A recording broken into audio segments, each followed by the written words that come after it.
Bienvenidos a Reuma Expo 2022. Que lo disfruten.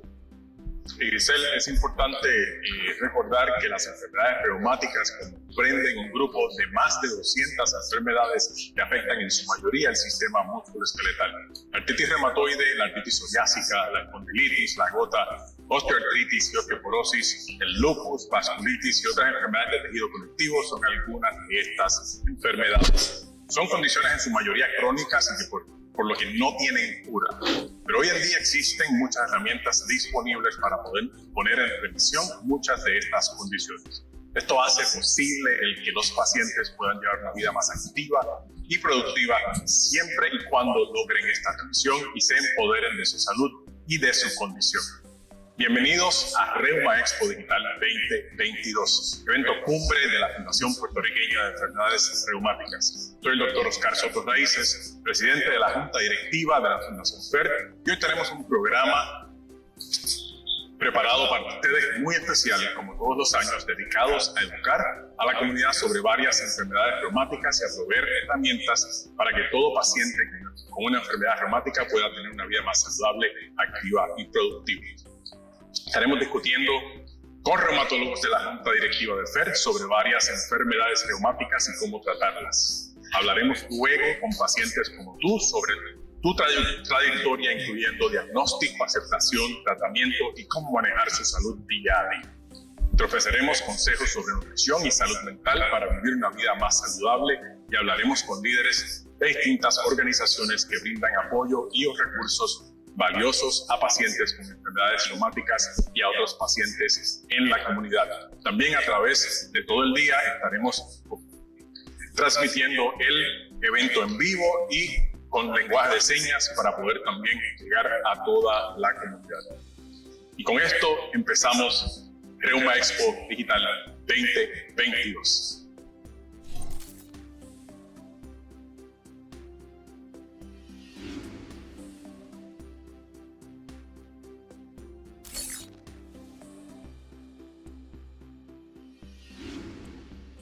Adelantos en la farmacología y en las investigaciones, y el haber podido identificar mediadores inmunológicos que nos ayudan a poder, ¿verdad?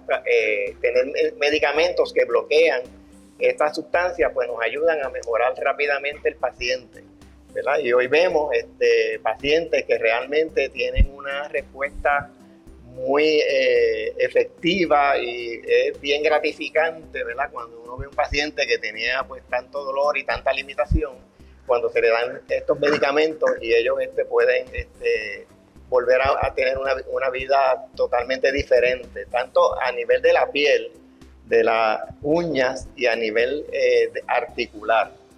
Entre los medicamentos que usamos, pues tenemos medicamentos como los que usamos para artritis reumatoidea, que los utilizamos inicialmente en pacientes con psoriasis, y tenemos pacientes nuevos, yo diría, ¿verdad?, en términos positivos, una explosión de medicamentos nuevos para que pacientes pues, puedan mejorar. Y realmente, pues, por ejemplo, yo particularmente, que llevo tantos años en la práctica, y que antes pues, era primero frustrante, ¿verdad?, porque se escapaban muchos pacientes con este diagnóstico que no lo estábamos haciendo, pero ahora pues con toda esta investigación y todos estos hallazgos y los medicamentos nuevos podemos tener un paciente bien feliz, con una calidad de vida muchísimo mejor, y pues eso también nos estimula a nosotros a seguir adelante.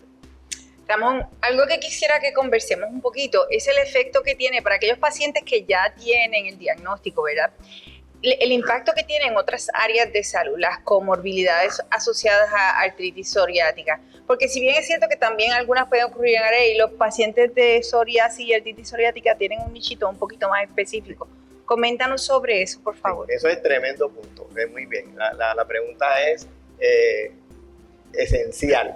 Los pacientes, la mayoría de los pacientes con psoriasis tienen enfermedades, comorbilidades, son enfermedades adicionales. Pacientes pueden tener diabetes, pacientes pueden tener hipertensión, pacientes pueden desarrollar lo que se llama, o tienen muchos de ellos, el síndrome metabólico, y son pacientes que tienden a tener enfermedad cardiovascular. Estos pacientes pues hay que estar monitoreándolo y evaluándolo para sus condiciones cardiovasculares, ¿verdad? Hacer estudios para detectar muchos de ellos si tienen enfermedad cardiovascular silente. Algunos pueden tener enfermedad hepática. Hay pacientes psoriáticos que también son, ¿verdad? Consumen alcohol, y eso también contribuye a sus comorbilidades. Muchos son diabéticos, y pues esto realmente les crea un problema mayor de salud y una más alta morbilidad y mortalidad. Otra cosa que también comúnmente nos preguntan los pacientes es esta confusión entre la espondilitis anquilosante y la artritis psoriásica que afecta la espalda. ¿Nos puedes hablar un poquito sobre la diferencia entre las dos, si es que tú entiendes que hay alguna o no? Bueno, en la psoriasis realmente y la espondilitis anquilosante hay varios factores que están en común. En la psoriasis nosotros vemos, por ejemplo, cuando tocamos el paciente y examinamos el paciente a nivel cervical y las vértebras torácicas, vemos que la inflamación que tienen está mayormente en la entesis, entre el hueso de la vértebra, ¿verdad? El proceso espinoso de la vértebra y el ligamento. Entonces nosotros vamos tocando el ligamento a través de las diferentes áreas, y usualmente estos pacientes tienen dolor. El paciente con espondilitis anquilosante, para mí, ¿verdad? Tienen mayor concentración de su condición en la sacroiliaca. El paciente por ejemplo, la mayoría de los pacientes que yo veo con artritis psoriática no tienen tanta limitación a nivel de la sacroiliaca. Creo que eso es una diferencia. Y sobre todo el área de la entesitis. Y precisamente para seguir hablando de espondilitis anquilosante, porque cae dentro de esa familia, ¿verdad?, que llamamos espondiloartropatías, que ciertamente ambas condiciones caen dentro de esa familia porque comparten, como bien estaba diciendo el doctor, algunas signos y síntomas, ¿verdad? Pero por eso la doctora Marilis nos va a hablar ahora un poco sobre espondilitis anquilosante, para que entonces puedan entender una diferencia bien entre una condición y otra. Claro que sí. Como estaba mencionando Ramón, de verdad que son dos condiciones que pueden compartir muchos de los síntomas. Así es que cuando hablamos de espondilitis anquilosante es una condición que quizás es menos común que la artritis psoriásica, pero ciertamente cae dentro del grupo de condiciones que conocemos como las espondiloartropatías. Es una condición que ocurre mucho más común en varones y, ojo, varones jóvenes. Se dice que estos pacientes pueden comenzar a la edad de 20 años, ya comienzan a desarrollar la enfermedad. Esto es diferente a las otras condiciones que hasta ahora hemos mencionado, que son más comunes en féminas. Es más común en varones jóvenes y el rasgo distintivo es este paciente que se queja de dolor de espalda, como muy bien dijo Ramón, es más en el área de la espalda, lo que ellos llaman la espalda baja, es en el área sacroiliaca. Claro, eso lo identificamos nosotros, pero el paciente lo que te dice es que tengo dolor en la espalda baja. Ese dolor en la espalda baja usualmente es peor en las mañanas y mejora durante el día. Contrario a cuando hablamos del dolor de espalda común y corriente, lo que nosotros llamamos un dolor de espalda mecánico, que es peor a medida que ese paciente va teniendo actividad física. En este caso, ese paciente se levanta con dolor de espalda, es un hombre joven que despierta con dolor de espalda mayormente en las mañanas.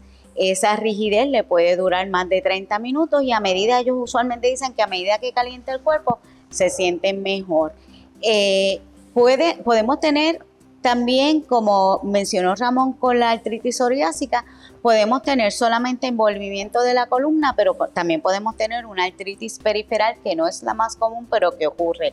Y eso es que tengan inflamación y artritis en el área de las articulaciones, de las manos, de los pies, etcétera. Estos pacientes, como hemos mencionado hasta ahora, se deben haber dado cuenta de que el historial es sumamente importante. Así es que parte esencial es hacerle un buen historial a ese paciente. No sabemos qué lo causa. Sabemos que es una condición autoinmune, pero no sabemos qué es lo que causa que ese sistema se desorganice y ataque los propios órganos o los propios tejidos de ese paciente. Tenemos asociado un gen, el HLA-B27, o sea que es una condición que tiene una aportación genética.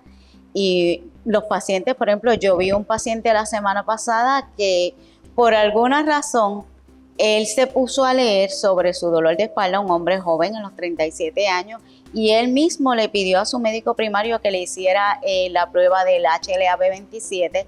Así es que cuando él llega, pues me dice, tengo espondilitis anquilosante porque tengo un HLA-B27 positivo.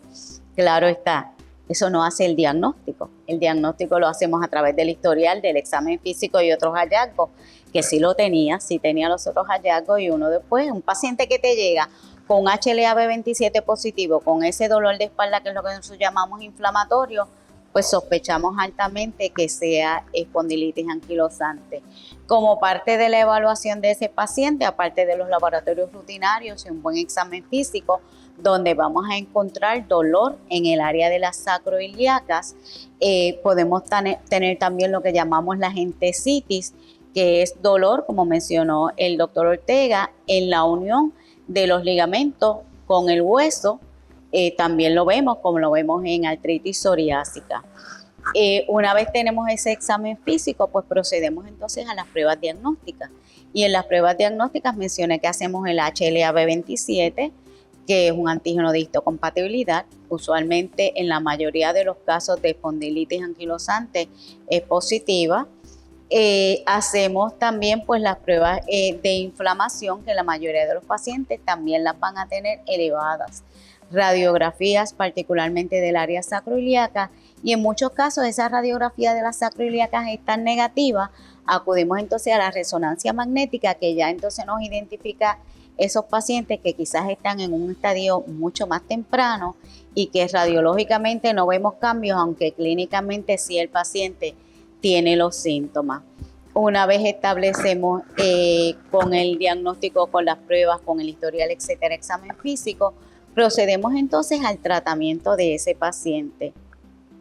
Y es importante señalar que un paciente de espondilitis anquilosante que no se trata, vamos a tener que se puede fusionar la columna vertebral, lo que llamamos un bamboo spine. Se van fusionando las vértebras y obviamente al haber esa fusión de vértebras vamos entonces a perder capacidad funcional, y la capacidad de realizar actividades del diario vivir del paciente se ve afectada. Nuestra meta como reumatólogo es manejar ese paciente para evitar que ese paciente llegue a esos daños permanentes, porque una vez tenemos el daño es permanente. Utilizamos antiinflamatorios no esteroidales que suelen ser efectivos. Utilizamos sulfasalacina, que es un agente modificador de enfermedad. Y al igual que en psoriasis, hoy día tenemos una gama de tratamientos que ya son, como yo digo, tratamientos mucho más sofisticados, donde vamos entonces a bloquear o a tratar de disminuir la presencia de esas sustancias que son proinflamatorias. Así es que tenemos inhibidores de las interleuquinas, que entonces de acuerdo al estadio de ese paciente comenzamos ese tratamiento. Usualmente los pacientes responden bastante bien si lo identificamos de manera temprana, responden muy bien. Su calidad de vida puede ser normal dentro de su condición, y también pues vamos a tener estos pacientes en terapia ocupacional, terapia física. Pues el ejercicio es importantísimo, como en todas las condiciones reumáticas, para ayudar a que esas articulaciones se mantengan en un buen arco de movimiento y cumplan la función para la cual están ahí. Un punto que no mencioné y que sí quiero aclarar, mencioné que es más común en varones y varones jóvenes. Sí se ve en féminas, y quizás hasta no lo vemos tan común porque no se estaba diagnosticando tanto en féminas, y muchas veces tenemos féminas que lo que tienen es espondilitis y las hemos confundido o se han manejado como si fuera fibromialgia, pues el cuadro se puede confundir por el área del dolor, por la entesitis, etcétera. O sea que sí lo vemos en féminas, no tan común, pero sí lo podemos ver, y quizás hoy día lo estamos identificando más que lo que hacíamos hace unos años atrás. Eso es un punto importante porque hemos visto con el tiempo, ¿verdad?, lo difícil que es el diagnóstico, el tiempo que toma, porque a veces se estima que toma 9 años aproximadamente hacer este diagnóstico, porque el dolor de espalda es algo muy común, ¿verdad? Y estamos hablando de gente joven que se lastima mucho su espalda, por lo tanto es importante entender eso. Vamos a seguir hablando de todo esto un poco en la sección de preguntas, porque hay muchas preguntas sobre esto que tiene el público, pero vamos a pasar ahora a otra condición un poco distinta, ¿verdad? Y es interesante porque vamos a hablar de gota, algo que la gente piensa que es algo episódico, pero los conceptos han ido cambiando, lo que sabemos ha ido cambiando, y eso es lo que nos va a estar hablando ahora la doctora Paloma Alejandro, debo decir, ¿verdad? Y sí, bueno, cuéntanos un poquito de gota. Bueno, pues como acabas de mencionar, es una condición, una de las artritis inflamatorias que, una de las muchas de las cientos de artritis inflamatorias que nosotros los reumatólogos tratamos, en la cual el problema viene siendo que hay un exceso de ácido úrico en la sangre, ya sea por problemas de excreción en los riñones o sobreproducción, y está ligada a este exceso de ácido úrico, está ligado a la dieta, a varios alimentos que ingerimos, comúnmente alcohol, carnes rojas y otros alimentos que son altos en ácido úrico. Este exceso de ácido úrico, que como ya mencioné puede ser ya sea por la pobre excreción en los riñones o sobreproducción, se tiende a depositar en las articulaciones. Y es un cristal, el ácido úrico es un cristal, así que al depositarse en las articulaciones va a crear una cadena inflamatoria, una respuesta autoinmune que va a crear mucha inflamación y destrucción de la articulación. Usualmente es lo que se conoce como la inflamación del dedo gordo o podagra, así es que empieza, pero sí sabemos que puede afectar otras articulaciones, las rodillas, las manos, los hombros, los codos.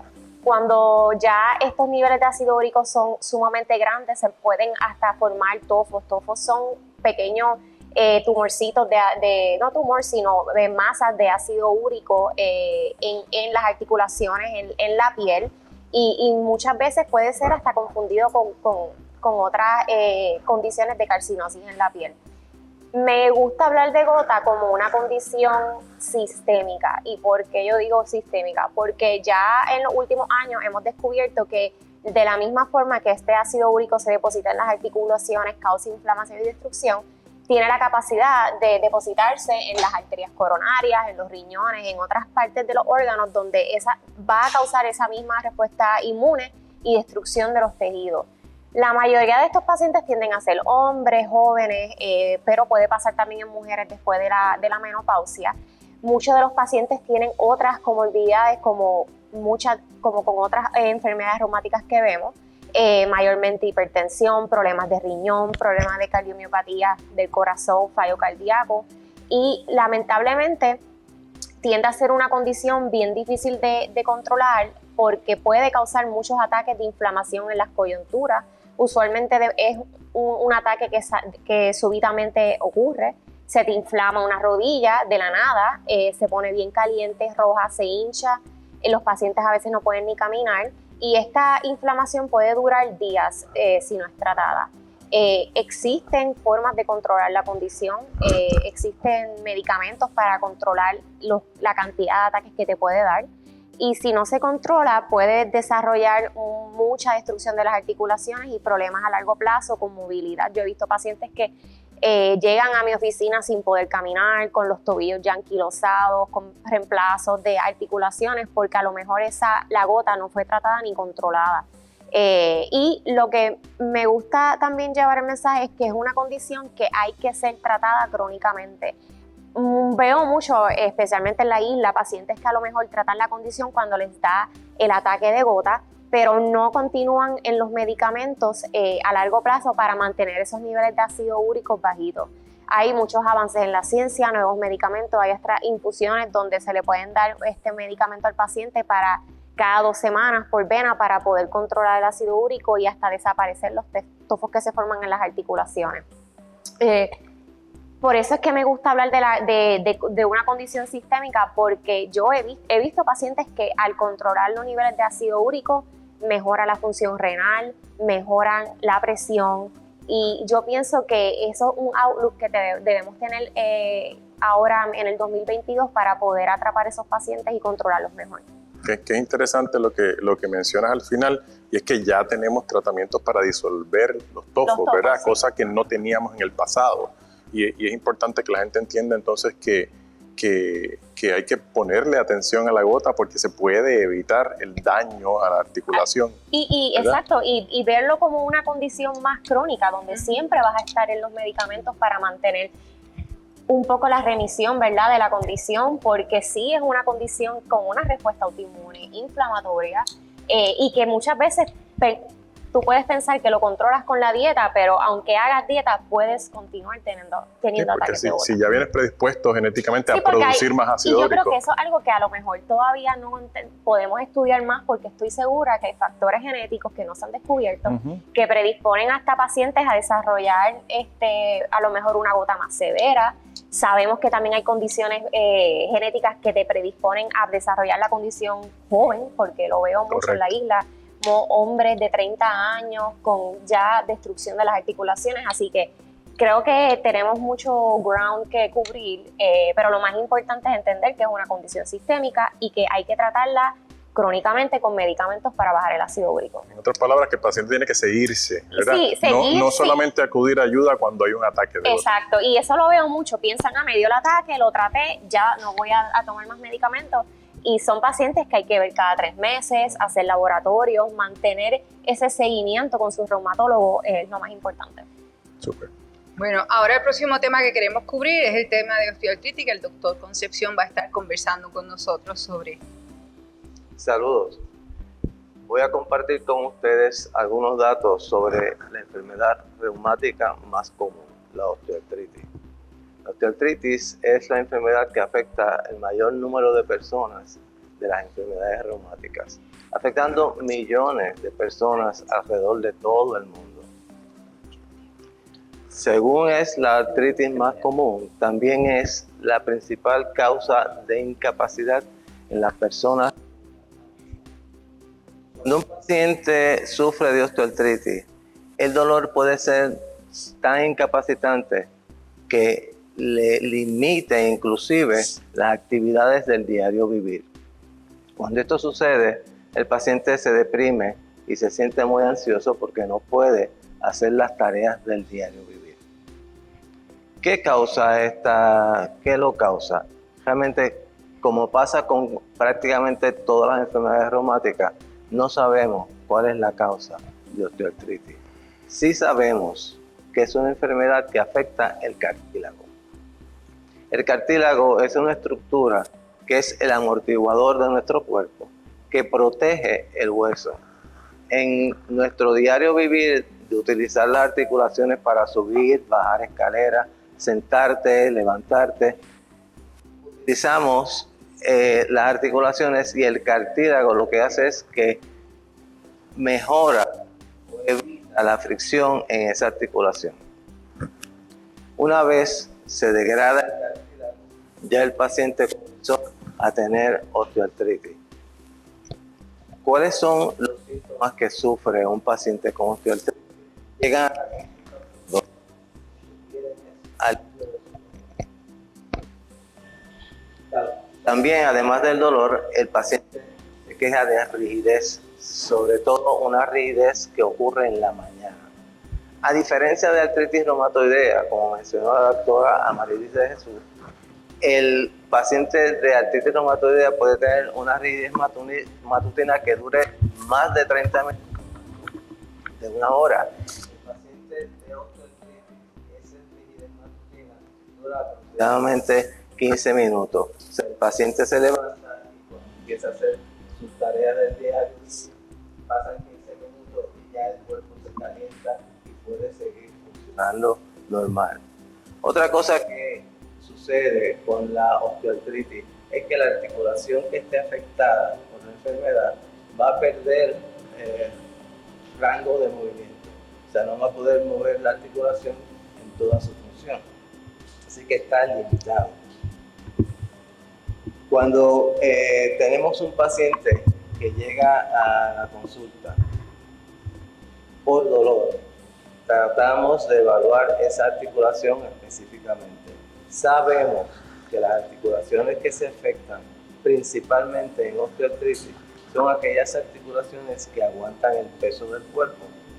La columna vertebral, la parte, principalmente la área lumbosacral, las caderas y las rodillas. Esas son las articulaciones que más se afectan en osteoartritis. Cuando estas articulaciones empiezan a afectarse, puede empezar una, dos articulaciones. Usualmente cuando hacemos el examen físico, la articulación afectada se afecta de forma asimétrica. Por ejemplo, se me puede afectar la rodilla derecha y la cadera izquierda. A diferencia de artritis reumatoidea, donde vemos un patrón simétrico. Si se afecta el lado derecho, la articulación del lado derecho, se va a afectar la articulación del lado izquierdo. Eso es un dato que lo utilizamos para diferenciar estas dos entidades.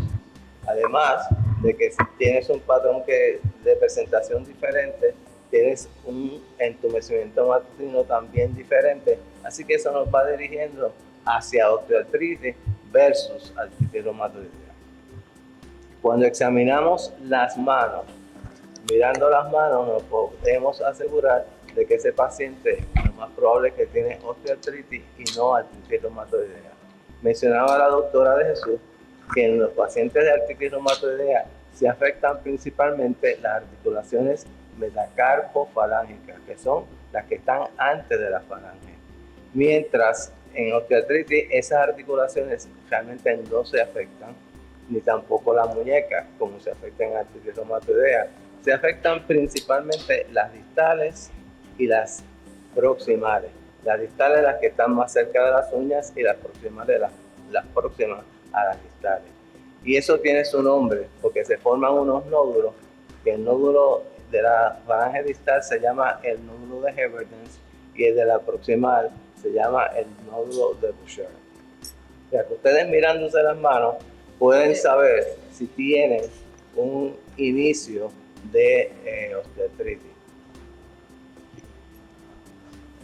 Además de estos síntomas que tiene el paciente de dolor, rigidez y pérdida de movimiento, hay también el paciente tiene limitación de sus funciones.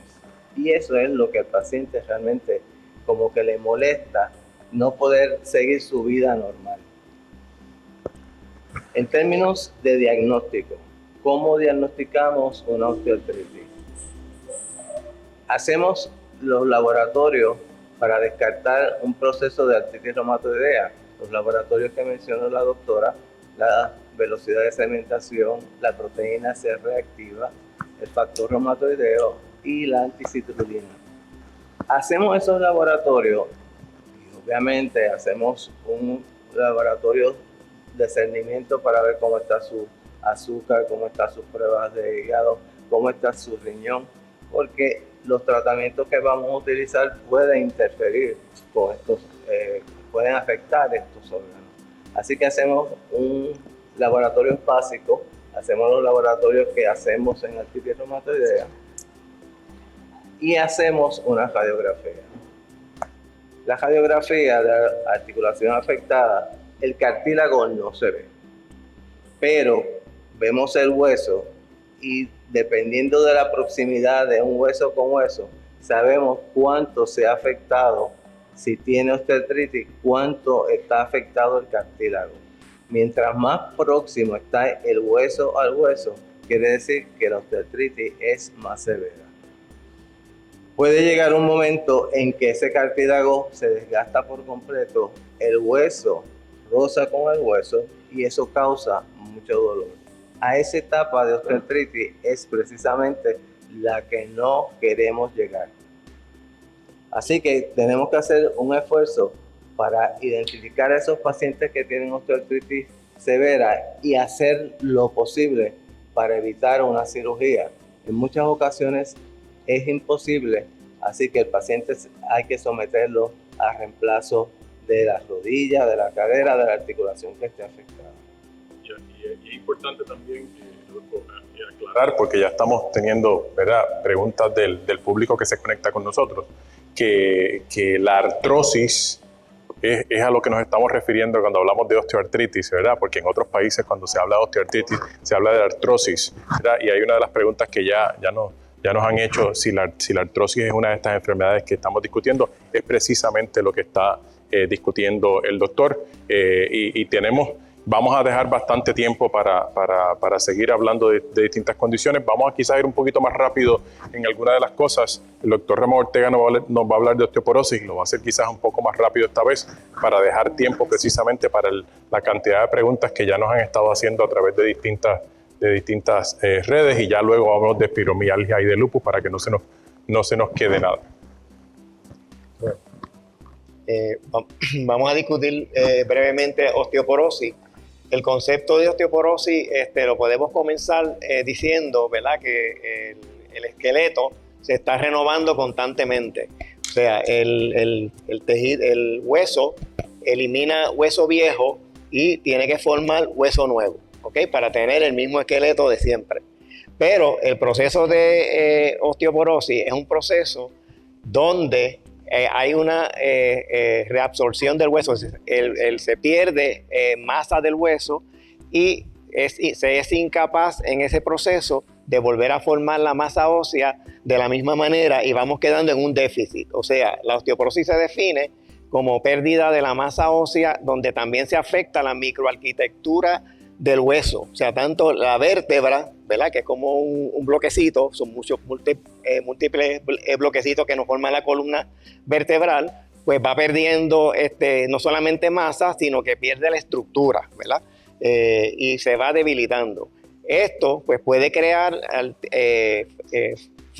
fragilidad del hueso y lo que nos va a crear son fracturas. En el caso de las vértebras, las fracturas pueden ser silentes, o sea, el paciente puede ir perdiendo masa de la vértebra y a la misma vez perdiendo la altura de la vértebra y de diferentes vértebras, y puede tener pérdida de altura del paciente a través de los años y puede haber encorvamiento de la persona.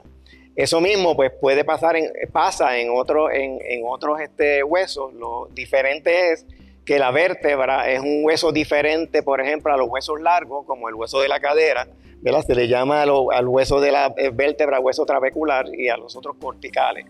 Y ese proceso también puede ocurrir y ocurre en la cadera. En la cadera pues puede ocurrir en el cuello del fémur, que es un área bastante fina de la cadera, y esto crear fracturas con trauma mínimo. El paciente puede tener una caída y tener fractura.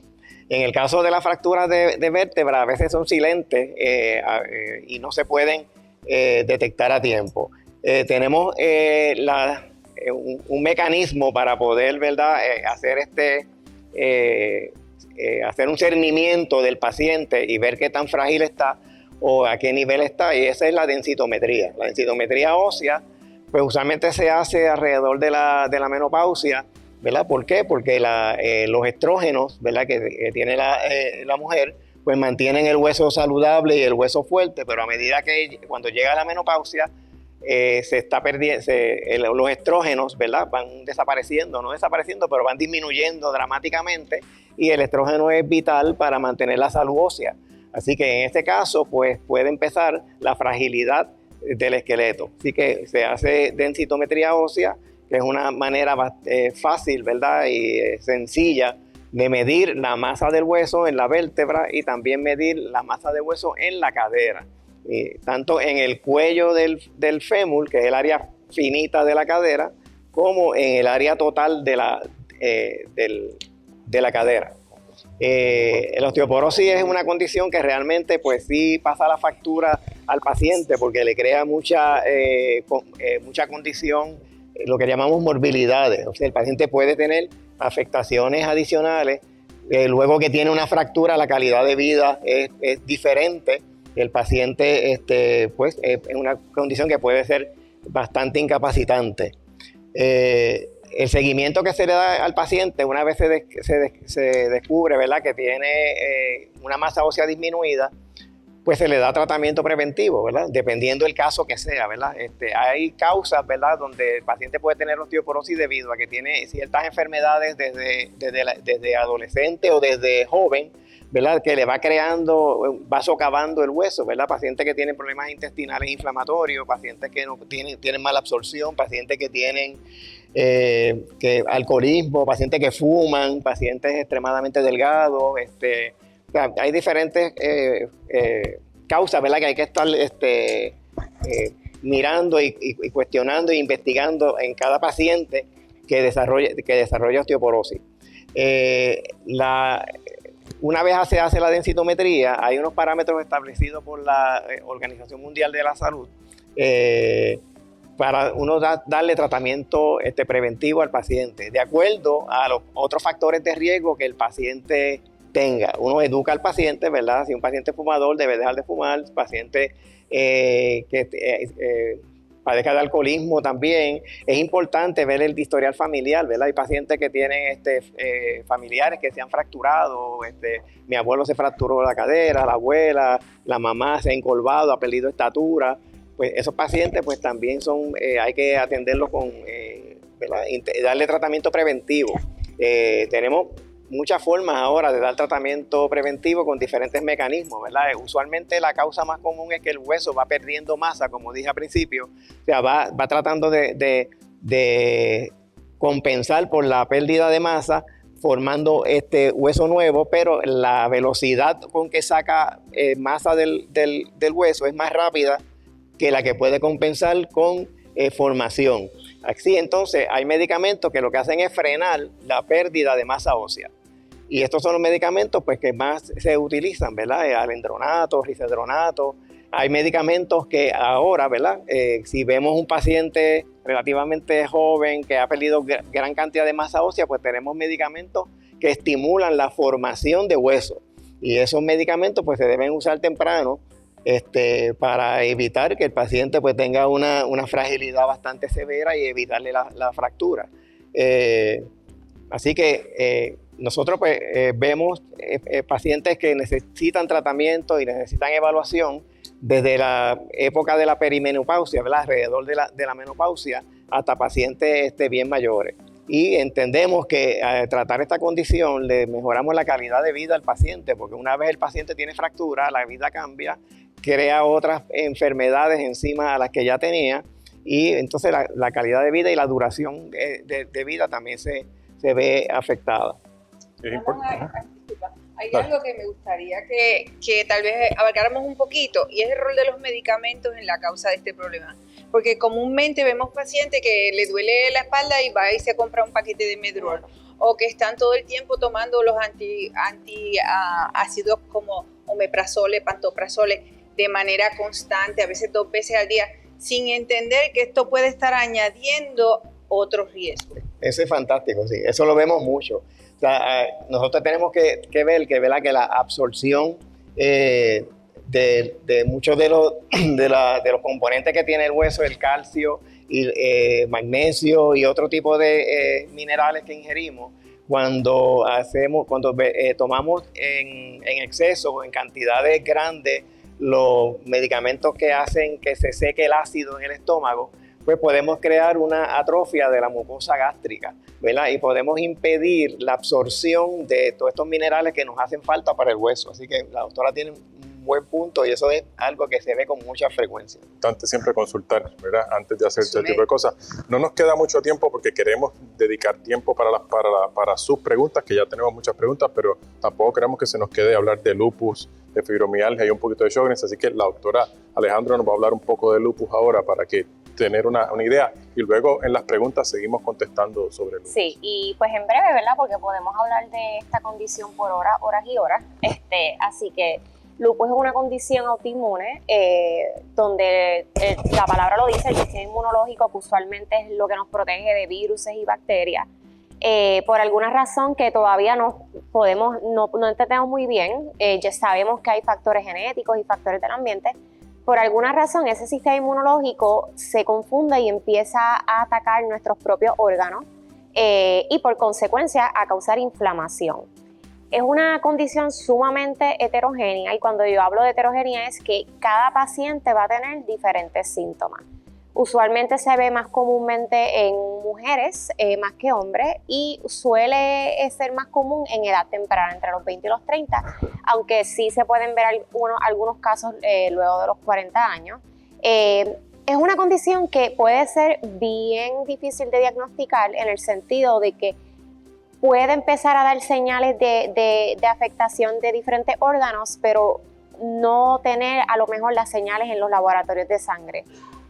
Los síntomas más comunes son inflamación de la piel, unos rash típicos de la piel, el rash de mariposa en la cara, úlceras en la boca, problemas renales, fallo renal, problemas de anemia, de glóbulos blancos bajitos, problemas de inflamación en las articulaciones, usualmente simétricos, pero no tanto como la artritis reumatoide, en el sentido de que no deforma las manos, problemas de pérdida de pelo, fatiga extrema, fiebres que no se pueden explicar por ninguna razón y problemas, envolvimiento del corazón o del pulmón.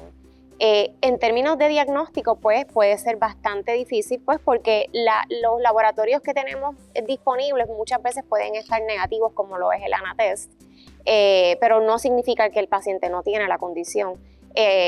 Utilizamos biopsias de riñón, de piel para ayudarnos al diagnóstico. Una vez tenemos el diagnóstico, lo que queremos es buscar que el paciente no tenga tantas llamaradas o flare-ups de la condición para entonces mantener la condición en remisión. Remisión significa que la condición está presente pero no va a estar activa, ya que para esta condición realmente no tenemos aún la cura. Sí tenemos muchas herramientas y cada año, pues gracias al avance de la ciencia, pues se ha podido descubrir nuevos medicamentos. Tenemos medicamentos que logran controlar la condición, como lo es el Plaquenil, que es el primer medicamento que se utiliza, corticosteroides para esos momentos de inflamación, pero tenemos nuevos medicamentos que modulan la respuesta inmune para mantener la condición en remisión. Obviamente puedo seguir hablando de la condición por muchas horas, pero lo más importante es llevar el mensaje que es una condición que no define al paciente. Los pacientes pueden tener una vida normal, pueden tener hijos, mis pacientes tienen hijos, niños saludables, siempre y cuando el paciente siga su tratamiento con los reumatólogos. Es lo más importante. No me gusta pensar que los pacientes piensen que es un diagnóstico de cáncer, me voy a morir, al contrario. Mis pacientes duran toda la vida y de hecho hay unas comorbilidades envueltas en esta condición que si controlamos la condición, esas comorbilidades como enfermedad coronaria y otras condiciones pueden ser controladas y mis pacientes tienen una vida larga. Eso es bien importante porque estamos hablando de muchos avances que tenemos en el tratamiento hoy en día que ayudan a que modifiquemos, ¿verdad?, el progreso de la condición. Por lo tanto, podemos hoy en día, como muy bien dice la doctora, aumentar las expectativas de vida de los pacientes, ¿verdad?, para que vivan mejor, para y que una vivan vida más. plena, una vida normal plena, donde, exacto. como yo digo, la condición no te define a ti, tú defines a la condición. Algo que me gustaría que se aclarara un poco es el asunto del ANA negativo lupus, porque tenemos a veces pacientes con condiciones crónicas de dolor y demás, cansancio y fatiga, que están terriblemente ansiosas por la posibilidad de tener un lupus y entonces ese aspecto debemos definirlo un poquito mejor. Sí, y creo que, Noemí, es una buena pregunta porque es también entre los reumatólogos, no sé si estás de acuerdo, pues causa mucha argumento y discusión porque, o sea, existe ese lupus ANA negativo, ¿ves? Y es un poco hasta nosotros mismos nos podemos confundir porque lamentablemente el ANA-test no es una prueba de laboratorio perfecta. Muchas veces puede salir negativo, dependiendo del laboratorio, dependiendo del día, como yo digo. Así que sí, a lo mejor puede haber ese paciente que tenga los síntomas clínicos de la condición, y tenga un ANA-test negativo, pero también los pacientes pueden tener los síntomas de lupus y no tener la condición y tener un ANA negativo. Así que yo pienso que lo más importante es tener un buen historial, un buen examen físico. Si es un ANA negativo, seguir indagando y sí existen pacientes con ANA negativo y la condición. No sé el porcentaje, no estoy muy en eso, no creo que se ha definido bien, pero es un tema bastante delicado porque no sé si están de acuerdo. A veces como reumatólogos nos confunden. Sí, eso es una polémica que ha existido por mucho tiempo. Hasta donde tengo entendido, tú vas a encontrar algún tipo de autoinmunidad. Claro. O un anticuerpo contra Sjögren's Algo, positivo, sí. un anticuerpo DNA. con DNA positivo, una biopsia. Yo tengo un paciente con biopsia de riñón que es diagnóstica de lupus y sus serologías son normales. Porque es importante para este paciente que tiene, por ejemplo, dolor crónico y está todavía en la búsqueda de una condición, que no se obsesione, no se ponga demasiado ansioso de que es un lupus y no me lo han descubierto. Sí, un claro, lupus y no me lo claro. han descubierto. Porque el paciente le gusta tener un diagnóstico, Sí, exacto. un label, ¿verdad? Y sí, a lo mejor sí es bueno también como paciente abogar por tus síntomas, pero claramente, como tú dices, si hay una biopsia, es lupus, aunque sea un negativo, Sí, pero exacto. tampoco si no encontramos nada, pues realmente no tiene la condición. Y hablando de anticuerpos y de Sjögren's, donde también a veces están esos anticuerpos, podemos hablar quizás un poquito de Sjögren's, igual, recordando que tenemos poquito tiempo, pero para mencionar y que la gente entienda que existe este síndrome y que se asocia a lupus y que se asocia a artritis Sí, es reumatoide. como yo le digo, la hermana de lupus. Exacto. La hermana no conocida. Sí. Sí, como dice Paloma con lupus, Sjögren's es una de estas condiciones que si nos sentamos a hablar realmente necesitaríamos mucho tiempo. Pero vamos a hablar a grandes rasgos de lo que es Sjögren's. Y Sjögren's es una condición, nuevamente, una de las condiciones autoinmunes. No es tan común como lo es el lupus sistémico eritematoso, quizás la AR y otras de las condiciones, pero sí es una condición importante que existe. Y lo primero que yo quiero señalar, ya que estamos cortos de tiempo, sí quiero señalar, número uno, que tenemos Sjögren's primarios. Sjögren's existe como entidad propia en un paciente y como mencionaba Oscar y Paloma, tenemos entonces el Sjögren's secundario, que es Sjögren's asociado a lupus eritematoso sistémico y asociado a AR. Cuando hablamos de Sjögren's primario, ese paciente es el paciente que va a presentar con síntomas de resequedad marcada y severa en la boca, en los ojos, muchas veces en la piel y en féminas resequedad vaginal. Es exactamente lo mismo que se va a presentar en el paciente de lupus y de ARI, solo que este paciente no tiene los criterios para establecer y decir que tiene artritis reumatoide o lupus, o sea, en primario o secundario se presenta igual. Esta condición es importante establecerla porque el paciente que la sufre no solamente va a tener una resequedad de ojo, es que si esa resequedad de ojo es permanente, es perseverante, puede llevarlo a daño ocular, comenzando con úlceras corneales y por ahí desarrollar hasta tener pérdida de visión. Cuando hablamos de la resequedad de la boca, la gente dice, pues eso no es nada, que tome mucha agua, y es una de las cosas que se les recomienda. Sin embargo, ese paciente, su calidad de vida se ve trastocada porque tiene dificultad para tragar alimentos sólidos, para comer. Son pacientes que comienzan entonces a tener problemas en la mucosa oral, donde van a tener un aumento de caries, de infecciones que le va a llevar a otras consecuencias. Así es, este paciente también puede presentar con mucho cansancio y dolores articulares. El diagnóstico final se hace con biopsia, usualmente se hace biopsia del labio inferior, donde vamos a encontrar entonces esas células inflamatorias que nos van a llevar al diagnóstico. También necesitamos la evaluación de un oftalmólogo. Esta condición solito no la podemos diagnosticar, donde el oftalmólogo va a evaluar a ese paciente y va a medir la cantidad y la calidad de esa lágrima en el paciente. Esta condición es manejada, la manejamos con hidroxicloroquina, la podemos manejar con rituximab, pero desafortunadamente no hay ningún medicamento aprobado por el FDA para el manejo de los pacientes de Sjögren's. 65% de los pacientes pueden tener hallazgos en evaluaciones pulmonares sin necesariamente tener síntomas. Y a lo que quiero llevar es que estos pacientes pueden tener también afectación de sus pulmones, pueden tener también afectación del sistema gastrointestinal.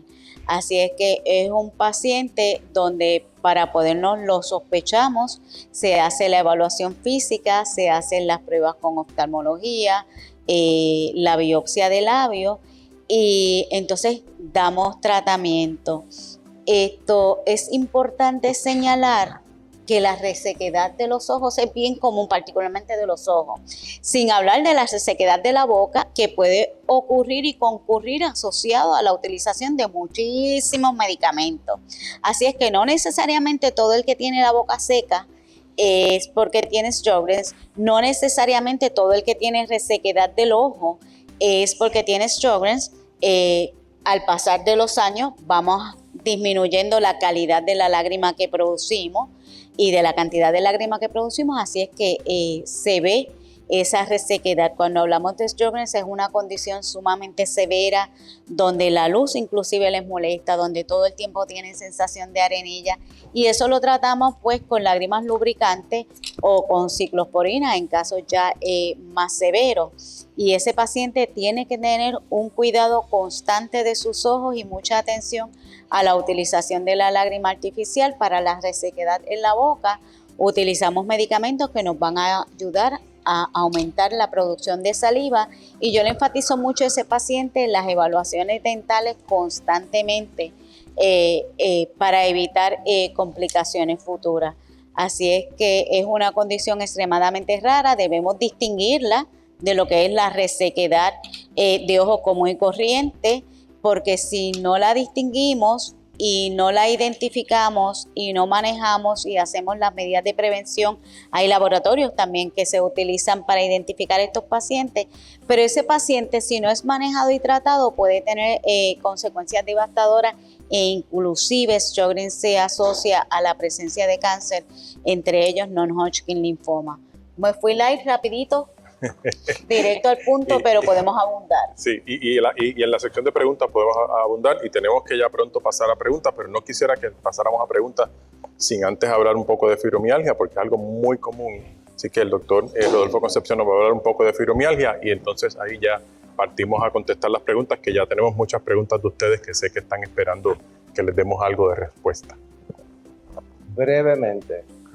La fibromialgia es una condición clínica que se caracteriza por dolor musculoesqueletal generalizado.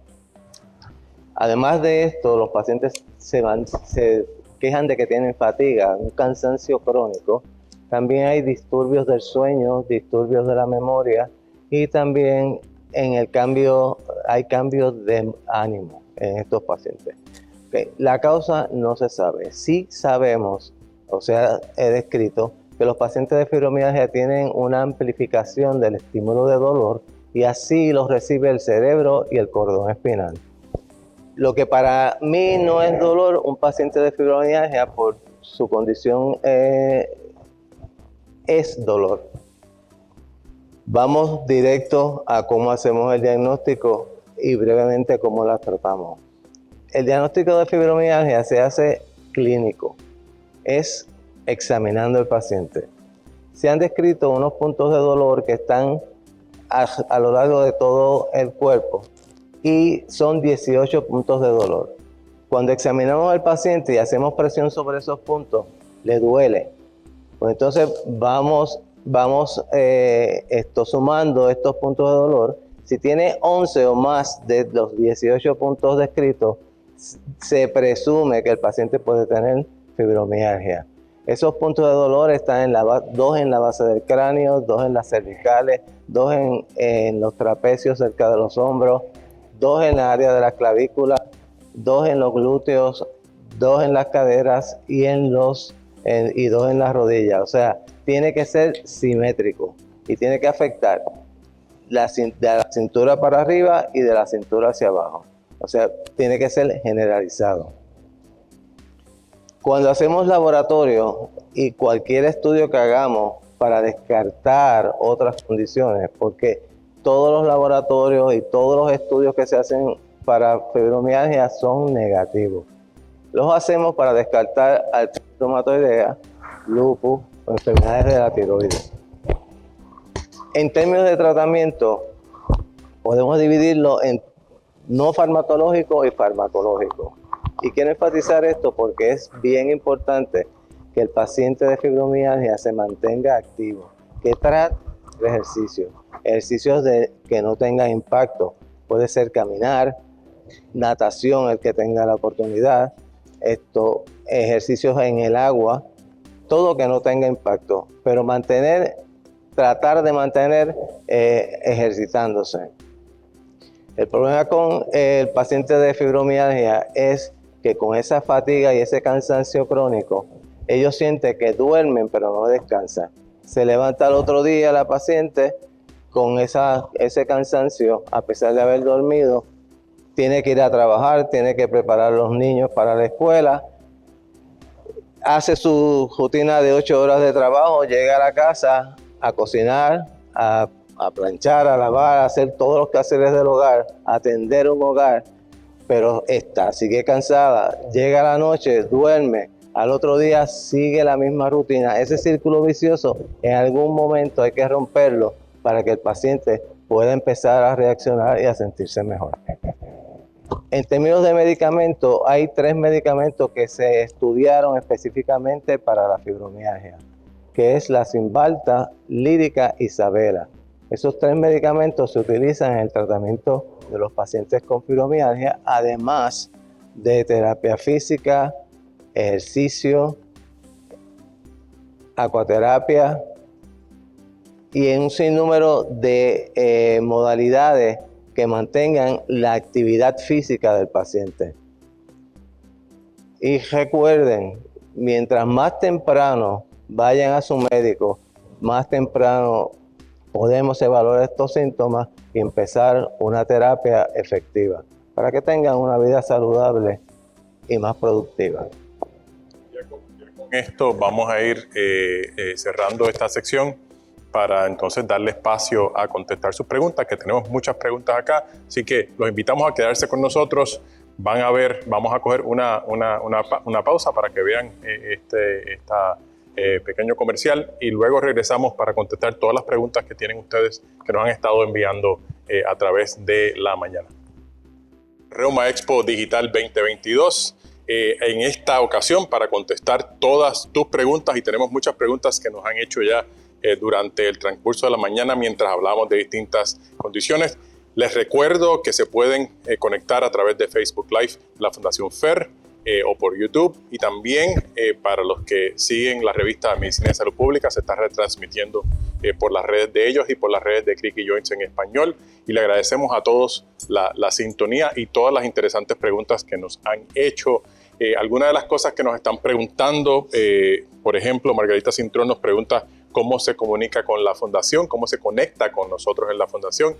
Y esto es muy fácil de contestar. De la misma forma que lo están haciendo ahora, no tienen que esperar a un evento, sino nos pueden escribir a través de cualquiera de las redes, ¿verdad? Y podemos de esa forma contestarles y hasta llamarlos, ¿verdad? Para poder orientarlos sobre dónde buscar ayuda, que es una de las cosas que hacemos. Otra de las preguntas que nos hacen también es sobre los reumatólogos. Carmen nos pregunta sobre los reumatólogos que están atendiendo pacientes nuevos. Igual les exhorto a que se comuniquen con nosotros porque tenemos una lista de reumatólogos en distintos pueblos de la isla y los que están aceptando pacientes nuevos para que puedan conseguir cita, y recordándoles, como decíamos en la mañana, que es importante quizás ir a su médico primario primero con los síntomas y los signos de los que estábamos hablando, para que luego entonces puedan conseguir ese acceso más rápido. Y una de las preguntas que tenemos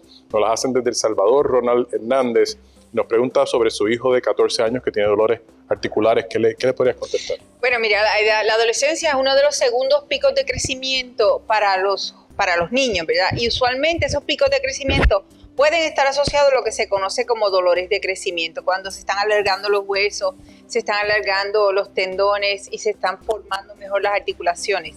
Si no es un dolor crónico, es un dolor que ha comenzado durante este tiempo de la adolescencia puede ser dolor de crecimiento. Por otro lado, no debe de ignorarse. Debe llevarlo a su pediatra, que le hagan las evaluaciones. Recuerden que muchas de las condiciones reumáticas están presentes en la niñez y la adolescencia. Así que llévelo a su pediatra para que haga una evaluación.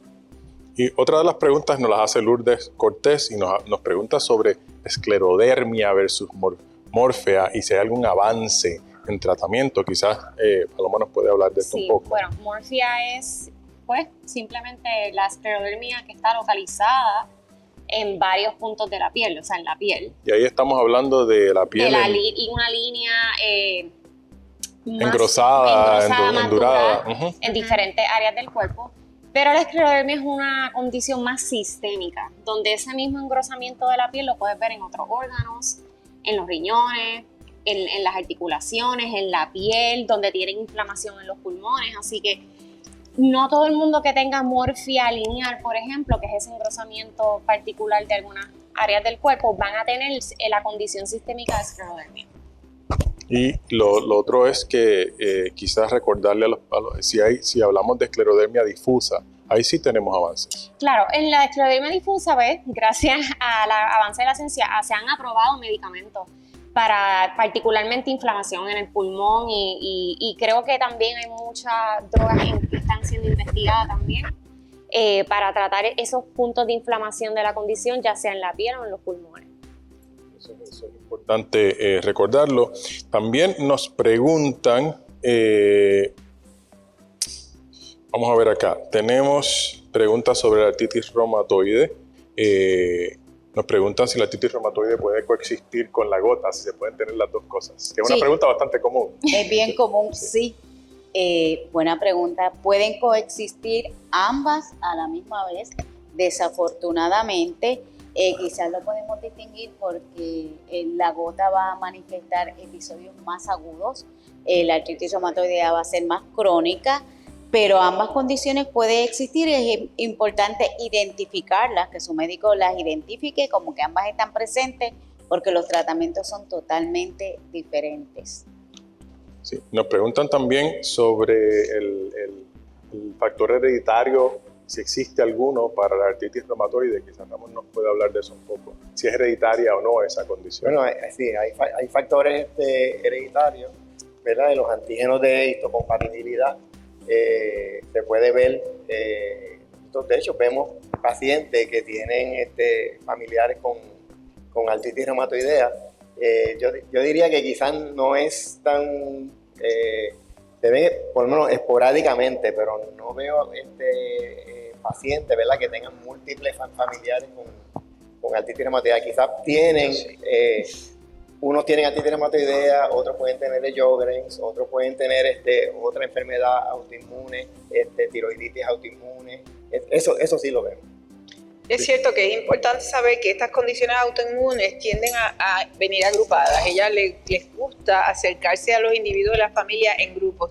Y por eso es bien común que nosotros veamos pacientes que tienen tiroiditis y tienen artritis reumatoidea. Yo tengo pacientes que trato para artritis reumatoidea y el sobrino viene con artritis psoriásica y etcétera, que ese punto es bien importante. Hay una autoinmunidad que comúnmente está asociada a la herencia. Por lo tanto, tener familiares con estas condiciones es un factor de riesgo. Y es esencial cuando hacemos el acercamiento de hacer el historial del paciente. Es siempre bien importante para nosotros como reumatólogos preguntar si existe esa posibilidad, si hay alguien más en la familia que tiene una de estas condiciones autoinmunes, porque ya eso nos da una ayuda y nos guía hacia dónde debemos dirigirnos. Sí, ciertamente. También nos pregunta el grupo de Viviendo con Lupus, ¿verdad?, si se están realizando estudios clínicos en Puerto Rico sobre lupus o tal vez sobre Sjögren's. Si se la pregunta, la contestación es que sí, se están haciendo en múltiples centros, ¿verdad? Sí. Estamos haciendo estudios con medicamentos nuevos para lupus y también para Sjögren's. En Sjögren's quizás hemos tenido menos suerte consiguiendo efectividad, ¿verdad? O probando efectividad para algunos de estos medicamentos, pero se están haciendo actualmente Así que los invito a que busquen y a que se queden pendientes aquí con nosotros en Río Maestro, porque en la tarde vamos a estar hablando sobre investigación con el Consorcio de Investigación Clínica aquí en Puerto Rico y vamos a estar quizás repasando un poquito más sobre eso. También alguien nos pregunta, Yamilet Moreira nos pregunta sobre exámenes de laboratorio porque no salió el factor reumático, el factor reumatoideo, asumo. Sin embargo, se le prescribió hidroxicloroquina y no le controla el dolor y tiene taquicardia. ¿Qué le podemos decir a ella? Quizás el doctor Concepción nos puede... Realmente es bien difícil porque hay que examinar al paciente, hay que ver qué otras condiciones pueden estar sucediendo en ese momento. Y obviamente la hidroxicloroquina es un antiinflamatorio que va a trabajar a nivel de las articulaciones y va a desinflamarlas. Pero si tiene otras cosas, pues habría que hacerle una evaluación más completa. De lo que hablabas, de la fibromialgia que puede estar presente. Exacto. Sí. Si todos los estudios son negativos, pues entonces que piensen en una condición como la fibromialgia. Sí, y enfatizarles que el factor reumatoideo realmente no determina nada. No determina nada. Lo puedes tener positivo, lo puedes tener negativo y aún así tener la condición. O sea, que no necesariamente se enfoquen. No todo el que tiene un factor reumatoideo positivo realmente tiene artritis reumatoidea. A menos que no tenga unos títulos extremadamente elevados, que entonces uno diga, bueno, vamos a... Sí, ese es el paciente que debemos seguir, pero si en ese momento no llena los criterios, no los llena. Otra cosa bien importante es que a veces nos toma un tiempo hacer el diagnóstico de la condición, porque no todo el que llega tiene todos los criterios diagnósticos en esa visita. Quizás tiene dolores articulares, pero el proceso inflamatorio no es visible, pues entonces no se ha dado, ahí no podemos hacer el diagnóstico, que es importante enfatizarle que si va a tener un seguimiento y comunicarse con su médico de que mira, no están siendo efectivos estos tratamientos. Un punto ahí es el que tiene que estar viendo un reumatólogo. Claro. Ese es el paciente que tú le dices, mira, ahora mismo tú tienes unos síntomas que pueden ser, pero no te puedo dar un diagnóstico definitivo. La cuestión es si voy a empezar algún tratamiento empíricamente en lo que desarrolla otros síntomas y hago un diagnóstico. Esa es una decisión que uno tiene que hacer. Yo diría que ahí la clave está en un examen físico reumatológico bien detallado. ¿Ves? Porque si uno le palpa y le hace un conteo de las articulaciones y le está palpando las articulaciones que se supone que estén inflamadas, ¿verdad? Porque puede ser una artritis reumatoidea cero negativa, ¿verdad? Que no sea nunca te dé el factor reumatoideo positivo. Y eso es importante porque pero si tú le tocas las coyunturas de las MCP, metacardiales, las muñecas están hinchadas, y la coyuntura tibiotalar en los tobillos está hinchado, pues entonces tú podrías hacerle sonografía, ¿verdad? Para ver si tiene sinovitis. Y entonces ya te encaminas hacia un diagnóstico más una artritis reumatoidea cero negativo. Oye, eso es importante porque quería mencionar que los términos, pero eso es para que la gente entienda bien. Hoy en día hablamos de artritis reumatoide seronegativa y seropositiva, precisamente por eso, porque sabemos que hay pacientes, como muy bien dice el doctor, que no tienen un factor, nunca desarrollan anticuerpos, pero clínicamente tienen la condición y hay que tratarlos y pueden tener el mismo curso de desarrollo de destrucción articular y demás. Eso es importante. No solamente eso, sino que el tratamiento que usualmente uno le da a un cero negativo se parece mucho al de la artritis psoriática, ¿verdad? Yo le puedo dar azulfidina, le puedo dar otro tipo de medicamento que quizás no le daría a uno cero positivo, y uno ve respuesta en esos pacientes. Quizás una recomendación que debemos hacerle a este paciente es que le hagan un sonograma, a ver si realmente tiene sinovitis y si es significativa la inflamación que tiene, para, por ejemplo, darle un medicamento como Plaquenil. Bueno, y la proteína citrulinada, hay pacientes que van a tener un factor reumatoideo negativo, pero van a ser positivos para el anti-CCP, como le llamamos nosotros, que es la proteína citrulinada. Hay otro por ciento que ninguno de ellos los tiene, pero tiene la sinovitis, como mencionan ellos. Y otro asunto a tomar en consideración es cuánto tiempo llevan el Plaquenil. Las medicinas antirreumáticas no tienen un efecto inmediato, no es como acetaminofén o ibuprofén, tú te la tomaste, a la media hora sientes un efecto. Usualmente toma un tiempo de haber consumido el medicamento para que tú puedas sentir la mejoría. Todos estos son factores que nosotros desconocemos y que ella debe comunicarse con su médico y hablar al respecto. Y siguiendo en la línea de artritis reumatoide, Norma Cajigas, que es paciente de artritis reumatoide, nos dice por más de 30 años, le va a hacer un reemplazo de cadera, así que te voy a dar esa pregunta a ti. Y ella pregunta, ¿Cuál es la pregunta de Norma? Ella pregunta sobre medicamentos, sobre cómo manejar sus medicamentos biológicos antes y después de la cirugía. Pues primero que nada, antes que todo, gracias a Norma que le di la asignación de hacer esta llamada. Ella es mi paciente muy querida, una paciente muy informada, ha sufrido artritis. Bueno, una artritis severa por muchísimos años, desde temprana adultez. Y sí, ella va a sufrir un reemplazo de cadera. Hemos hablado de que es importante que los biológicos y el metrotexato se suspendan antes de la cirugía, pero no por un tiempo excesivo. Me explico. Se supone que se le dé una vida media, la mayor parte de los expertos dice que tú suspendes, por ejemplo, en el caso de ella, adalimumab, que es lo que ella toma, 2 semanas antes, o sea, le das al próximo ciclo que tú vas a recibir la medicina es cuando se recomienda que se haga la intervención. Yo usualmente retiro el metrotexato 1 semana antes. ¿Qué pasa si hacemos algunas recomendaciones que son demasiado intensas de suspender todos los medicamentos 1 mes antes de la cirugía? Usted va a entrar en una llamarada de la enfermedad, o sea, ve una exacerbación. Y cuando tenga la exacerbación, en plena recuperación de su cirugía, usted va a tener que utilizar esteroides, prednisona, medrol, lo que aumenta el riesgo de complicaciones y el riesgo de infección. Pues tenemos que ser juiciosos y para eso estamos los reumatólogos. Un tiempo apropiado para que el paciente disminuya su riesgo de infección, porque no lo vamos a eliminar, pero lo disminuimos.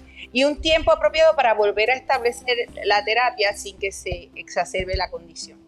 Yo estoy de acuerdo con eso, porque el estado inflamatorio, cuando llega a la cirugía, ¿verdad?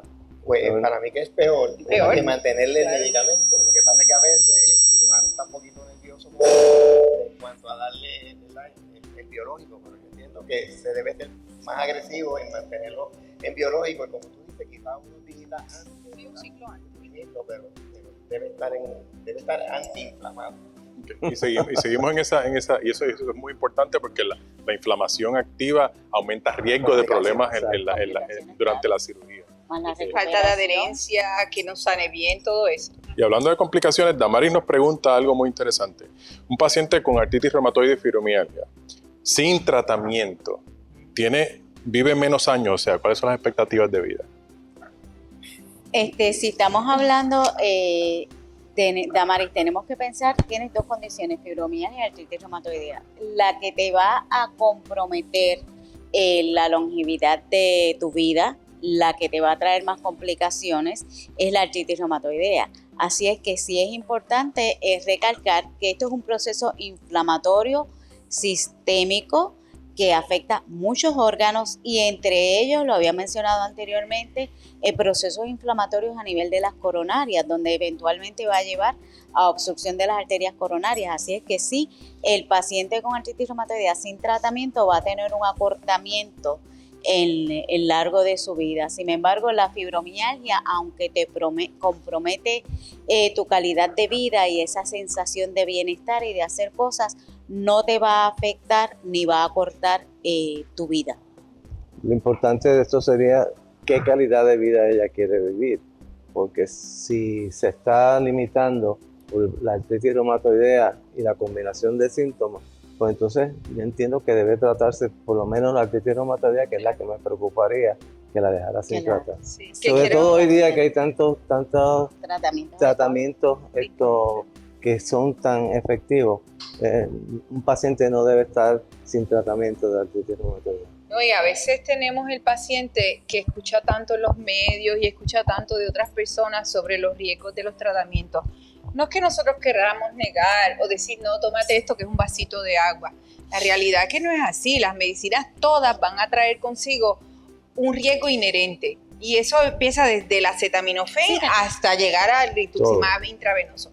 Lo que siempre yo le digo a mis pacientes que tenemos que sopesar es riesgo versus beneficio. Si el beneficio es mucho mayor que el riesgo, entonces es razonable asumir el riesgo de la medicina. ¿Por qué? Porque la artritis reumatoidea es un proceso que va a causar destrucción. Destrucción en las articulaciones, daño en el hueso, eso no se puede reparar. Como yo le digo a mis pacientes, tal vez yo te puedo dar un tratamiento, te baja la hinchazón, te controla el dolor. No puedo arreglar una coyuntura dañada. Por lo tanto, seamos proactivos, conversemos con el doctor, leamos la literatura y hagamos preguntas pertinentes, porque la negación y el miedo son el peor consejero para un paciente con una condición autoinmune. Eso aplica, por ejemplo, para osteoartritis, que el paciente de osteoartritis, una vez que el cartílago el dolor se puede controlar con medicamentos, pero una vez que el cartílago se destruye, ese no tiene vuelta atrás. Así que tenemos que empezar a ser más proactivos y tratar de ver su médico para evitar precisamente esas complicaciones que son irreversibles. Ahí la importancia de que el paciente esté educado y que se una a este tipo de programas, lea, se oriente, porque así puede participar activamente en la toma de decisiones de su tratamiento. Exacto. Y en esa línea también María nos pregunta sobre remisión, porque nos cuenta que tiene artritis reumatoide, lleva 12 años usando biológicos y no logra remisión, ¿verdad? Y ella pregunta por qué. Puede haber distintos factores. Recordemos que cuando hablamos de artritis reumatoide, hablamos de un proceso inflamatorio donde tenemos distintas sustancias proinflamatorias, valga la redundancia, bien activas. Y los medicamentos que utilizamos son específicos para una sustancia, bloquean unas áreas particulares de esa cascada inflamatoria. No todos los pacientes responden al mismo medicamento. Muchas veces lo que hacemos es que si no hay respuesta total a este medicamento, pues entonces procedemos a añadir o a cambiar el medicamento. En el caso de biológicos, cambiarlo. Ahora hay que tomar bien dentro del contexto, considerar que no vaya a ser que no solamente tengas artritis reumatoidea, sino que tengas otra condición sobreañadida, como lo puede ser osteoartritis, como lo puede ser fibromialgia, y en ese caso quizás el proceso inflamatorio por la artritis reumatoidea lo vamos a controlar con la utilización del biológico X, pero no necesariamente vamos a poder controlar los otros síntomas. Por eso es que entramos entonces en la combinación de medicamentos, y entonces por eso también muchas veces quizás el reumatólogo dice, pues vamos a cambiarte este medicamento por otro.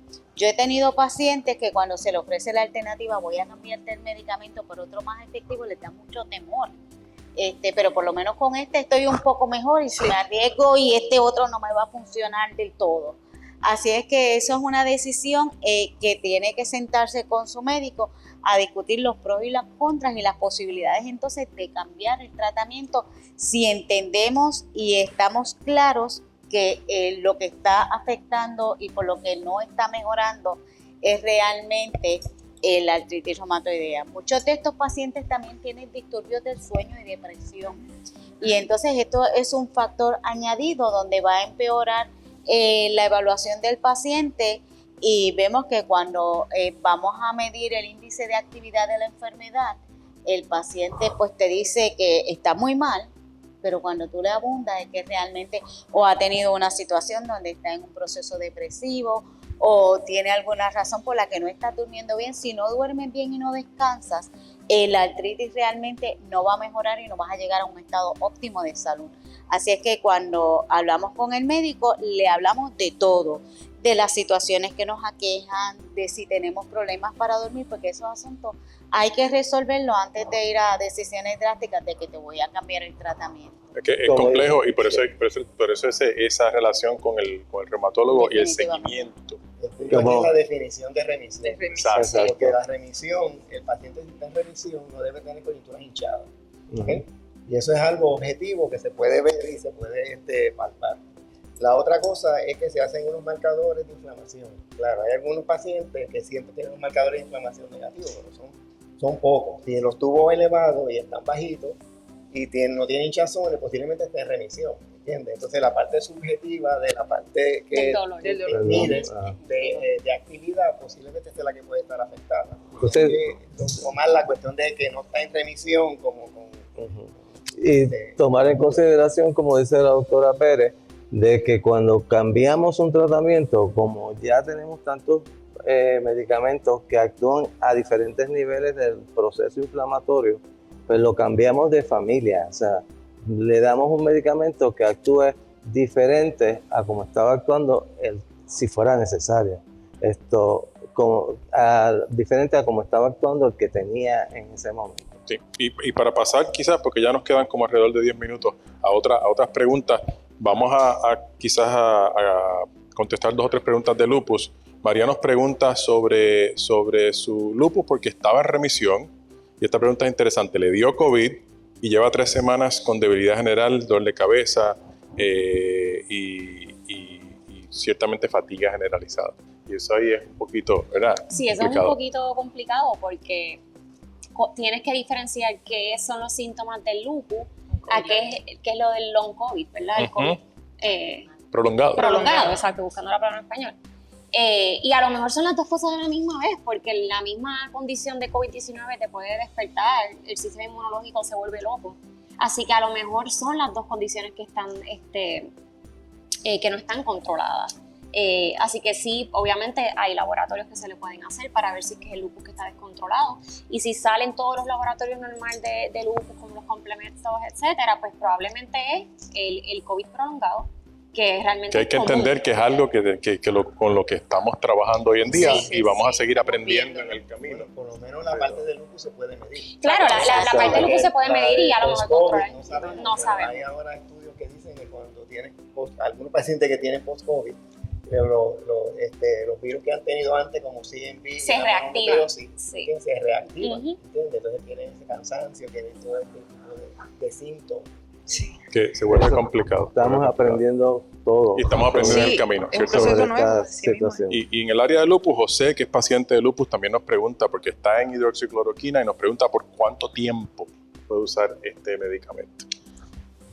Bueno, la hidroxicloroquina es un medicamento que si tú lo toleras bien, la única cosa que va a determinar el tiempo de la terapia es la posibilidad de un efecto adverso. Y en ese caso, un paciente que lleva mucho tiempo, ya sabemos, podemos descartar probablemente el dolor de cabeza, malestar gastrointestinal, rash, ese tipo de cosas que nos pueden dar. Ahora, lo que va a ser determinante es la salud del ojo. O sea, usted tiene que estar haciéndose su chequeo con el oftalmólogo una vez al año. El Colegio Americano de Reumatólogos recomienda que después de 5 años corridos de terapia con hidroxicloroquina se haga una prueba más profunda llamada OCT. Hay que saber si ya se lo hizo, si no se lo hizo. Pues es ir al oftalmólogo a hacerse su evaluación mientras usted tolere el medicamento y sea beneficioso para usted. No hay un término definido de terapia. Importante que esté usando la dosis para su peso, ¿verdad? Claro. Que esté de 5 miligramos por kilo y que no se pase de esa dosis. Las últimas evaluaciones que se han hecho sobre el uso de plaquenil, la recomendación es que no se use más y que no se use más de 200 miligramos diarios. O sea, que 200 miligramos como una dosis de mantenimiento es suficiente.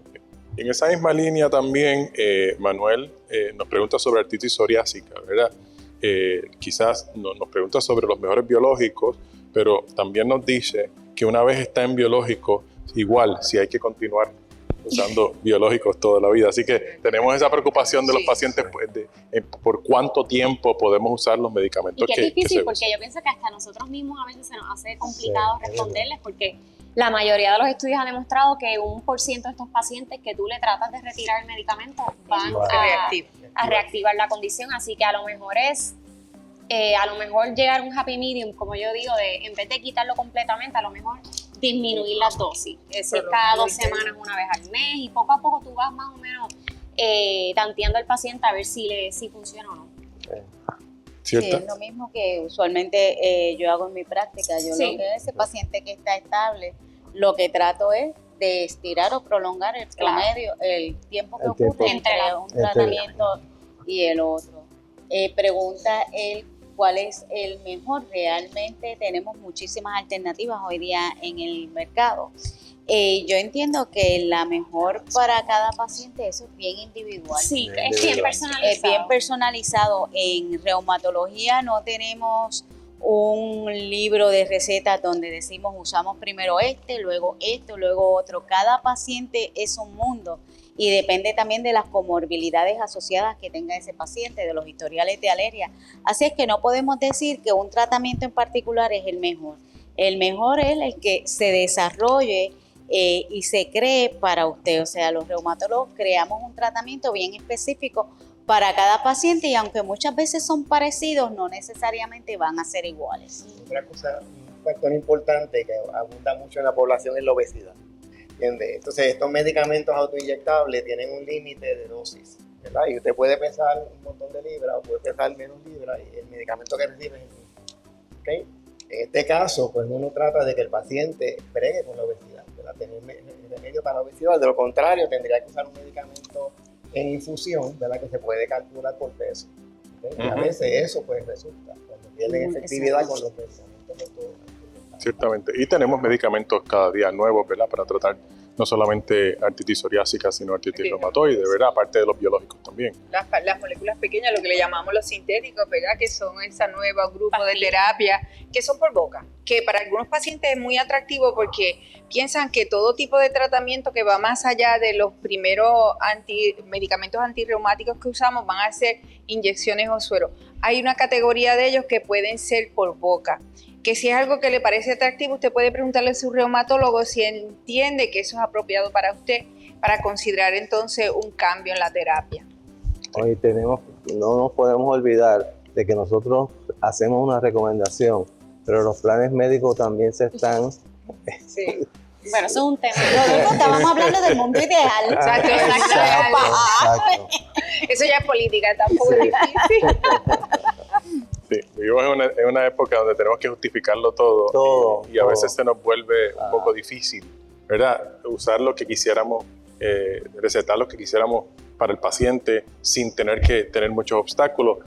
Desafortunadamente eso es con lo que tenemos que vivir, especialmente aquí en Puerto Rico y me imagino que en muchas otras partes, en otros países también, ¿verdad? Donde hay que justificar cada paso, pero es una realidad con la que tenemos que trabajar, que no necesariamente nos fascina, pero lo importante es, y ahí yo creo que quizás lo importante es reiterar el envolvimiento que necesita tener el paciente y esa comunicación y ese empoderamiento para que el paciente también pueda abogar por sus derechos y su cubierta y entender su cubierta de plan médico y escoger una cubierta que sea apropiada, porque eso es importante también. A veces el paciente no entiende la importancia de tener una buena cubierta de salud. Pagar ese extra dinero que hay que pagar para una buena cubierta. Y a veces hay que decirles, tienes una condición crónica, necesitas un buen plan médico y entonces que tu condición sea más fácil de llevar. Sí, y hay una pregunta aquí que me gusta cómo la formularon, esto es como un trivia, ¿verdad? Nos pregunta Ferdi, dice, ¿cómo puede bajar la hinchazón, el dolor en el pie? Pero dice, desde el tobillo y por todo el empeine tiene hinchazón. Etapa 3, moderada de riñón, o sea, me imagino movimiento moderado a severo renal, insuficiencia, es decir, ha visto podiatra, fisiatra, que no han podido hacer nada más, usa zapas de hielos en la pierna del pie y alrededor del tobillo. ¿Cómo se llama esta artritis? No tiene gota. Bueno, pero las cristalinas pueden estar en todos los pacientes. Dale, vamos, háblale ahí de las cristalinas. ¿Es uno o es ambos? Es en el pie, él dice el pie, así que el dolor, hinchazón. Que sube hasta el empeine. Sube hasta el empeine. Ya lo han tratado fisiatras, podiatras, me imagino que terapia... No dijo reumatólogo, no dijo reumatólogo, ahí está la palabra. Un reumatólogo. Hay que evaluarlo. Es que pueden ser muchas cosas, puede ser hasta una fascitis plantar simple, hasta, no sé. Sí, nosotros vemos pacientes con dolores de hinchazón, que es por insuficiencia venosa, a veces vemos pacientes que tienen problemas renales. Sí, hace tiempo yo no veo un reiter. Cristalina.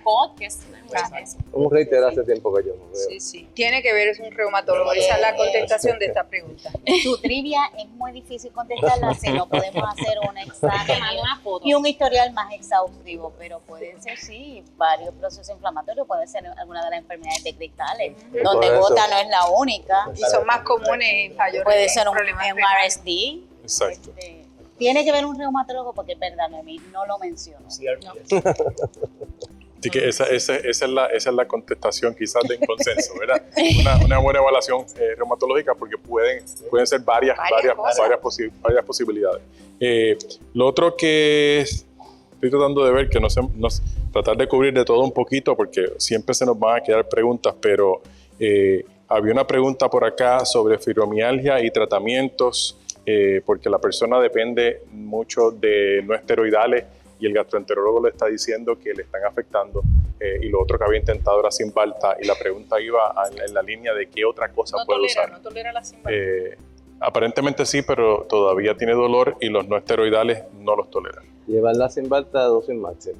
Bueno, Sería esa es una cosa, pero recomendación. nosotras aquí, la doctora Pérez y yo, hemos comúnmente hablado sobre el rol, ¿verdad?, de los estilos de vida en los pacientes que tienen dolor crónico. Claro, no todo es medicamento. Sí, y lo que se me queda a mí en confianza, ¿verdad?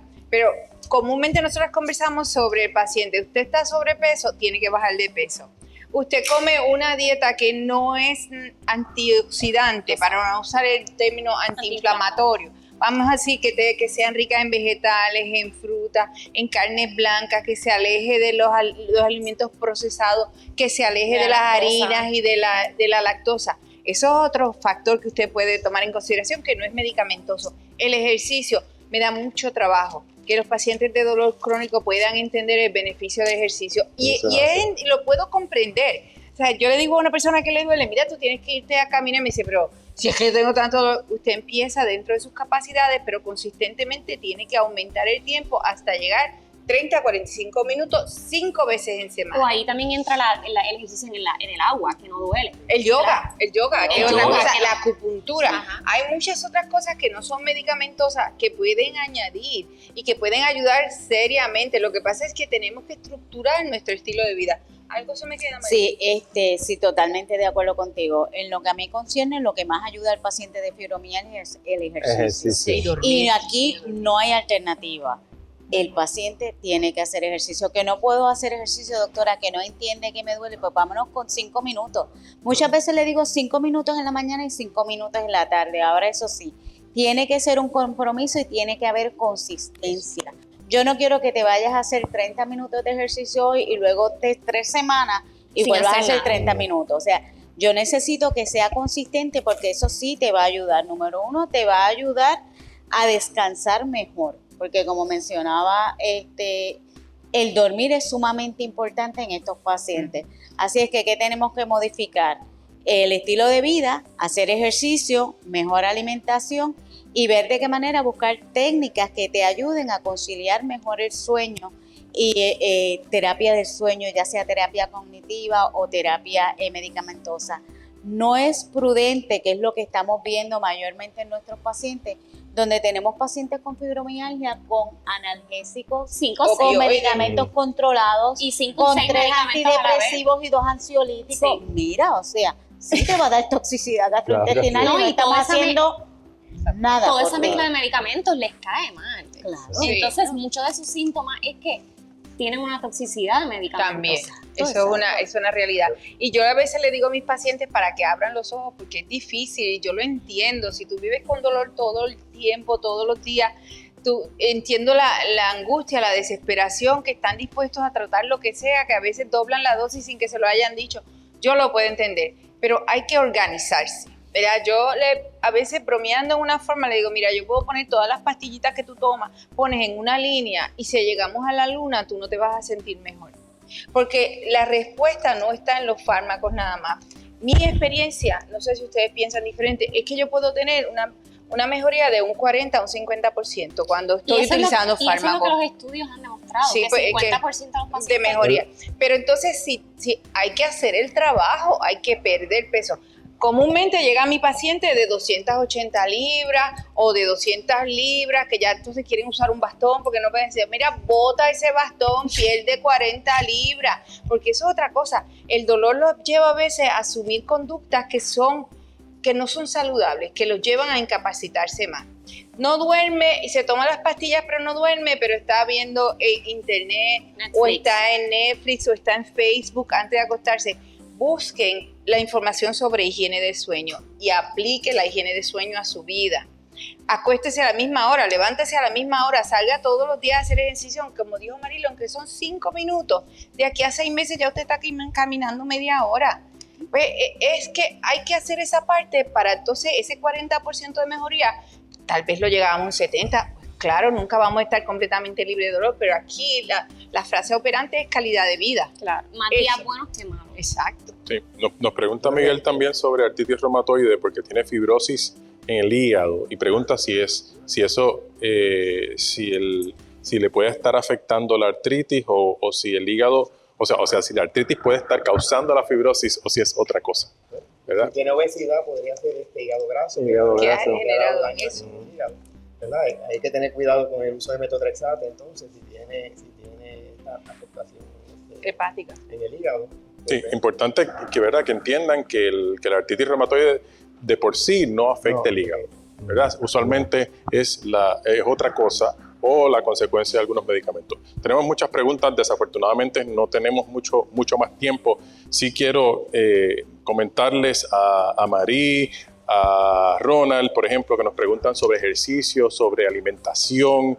La doctora Varela estuvo hablando sobre eso hace un momento y lo que les exhorto, y por eso no he hecho esas preguntas, porque vamos a estar hablando sobre eso más adelante en el programa. Cuando regresemos vamos a estar hablando con los pacientes precisamente sobre eso y van a ver algunas cápsulas muy interesantes, como lo próximo que van a ver, lo que llamamos vida saludable, así que van a ver cápsulas de cocina, de alimentación, de ejercicios, así que vamos a terminar esta sección, los dejo con esta cápsula y regresamos para redondear y terminar la mañana.